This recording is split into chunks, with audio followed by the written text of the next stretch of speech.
ಪತಿಯ ಜೊತೆ ಪತ್ನಿ ಈ 5 ವಿಷಯಗಳನ್ನು ಎಂದಿಗೂ ಹಂಚಿಕೊಳ್ಳುವುದಿಲ್ಲವಂತೆ. ಆರ್ಥಿಕ ಪಂಡಿತರಾದ ಆಚಾರ್ಯ ಚಾಣಕ್ಯರು ಜೀವನದಲ್ಲಿ ಹೇಗಿರಬೇಕು ಎಂಬುದರ ಬಗ್ಗೆ ಹೇಳಿದ್ದಾರೆ. ಗಂಡ ಹೆಂಡತಿ ನಡುವಿನ ಸಂಬಂಧ ಹೇಗಿರಬೇಕು ಎಂಬುದರ ಬಗ್ಗೆ ಹೇಳಲಾಗಿದೆ.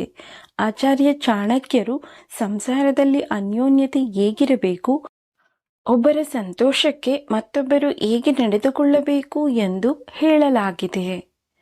ಚಾಣಕ್ಯ ನೀತಿ ಪ್ರಕಾರ ಪತ್ನಿಯಾದವಳು ತನ್ನ ಜೀವನದಲ್ಲಿ ಕೆಲವು ವಿಷಯಗಳನ್ನು ಪತಿಯೊಂದಿಗೆ ಹಂಚಿಕೊಳ್ಳಲ್ಲವಂತೆ. ಆ ರಹಸ್ಯಗಳು ಏನು ಎಂಬುದನ್ನು ನೋಡೋಣ ಬನ್ನಿ. ವಿವಾಹಿತ ಮಹಿಳೆಯರು ತಮ್ಮದೇ ಆದ ಕಲ್ಪನಾ ಲೋಕ ಹೊಂದಿರುತ್ತಾರೆ. ಮದುವೆಗೆ ಮುಂಚೆ ಮತ್ತು ನಂತರ ಹೇಗಿರಬೇಕು ಎಂದು ಕನಸು ಕಂಡಿರುತ್ತಾರೆ. ಆದರೆ ಅವರು ಮದುವೆ ಬಳಿಕ ತಮ್ಮ ಕನಸನ್ನು ಬಹುತೇಕ ಪತಿ ಜೊತೆ ಹಂಚಿಕೊಳ್ಳಲು ಬಯಸುವುದಿಲ್ಲ ಎಂದು ಚಾಣಕ್ಯ ನೀತಿ ಹೇಳುತ್ತದೆ. ಕೆಲವೊಮ್ಮೆ ತಮ್ಮ ಪತಿ ತೆಗೆದುಕೊಳ್ಳುವ ನಿರ್ಧಾರಗಳು ಇಷ್ಟವಾಗದಿದ್ದರೂ ಮಹಿಳೆಯರು ಅದನ್ನು ಒಪ್ಪಿಕೊಳ್ಳುತ್ತಾರೆ. ಬಹುತೇಕ ಮಹಿಳೆಯರು ತಮ್ಮ ನಿರ್ಧಾರಗಳಿಗೆ ಜಾರಿಗೆ ಬರಬೇಕೆಂದು ಹೇಳಲ್ಲ. ಮಹಿಳೆಯರು ಮನೆಯ ಖರ್ಚು ವೆಚ್ಚಗಳಲ್ಲಿ ಹಣ ಉಳಿಸುವ ಗುಣ ಹೊಂದಿರುತ್ತಾರೆ. ಆದರೆ ತಾನು ಉಳಿಸಿದ ಹಣ ಎಷ್ಟು ಎಂಬುದನ್ನು ಯಾವುದೇ ಕಾರಣಕ್ಕೂ ಮಹಿಳೆ ಎಂದಿಗೂ ಗಂಡನ ಮುಂದೆ ಹೇಳಲ್ಲ.